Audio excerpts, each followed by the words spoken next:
தம்பி போட்டு பாடு எதிரி நோண்டிக்கிட்டே இருக்காங்க.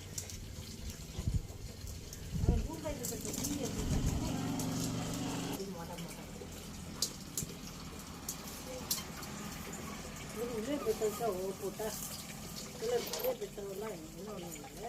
உன்னைக்கே நாக்கு தள்ளி போச்சு. குடிச்சு குடிக்கணும், தண்ணி குடிக்கணும், வயக்காட்டு வேலை ஆச்சு, கம்மாயில் தண்ணி அரைச்சி இதெல்லாம் இருந்தாங்க.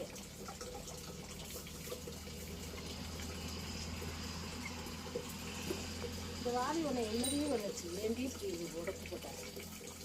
அந்த செடி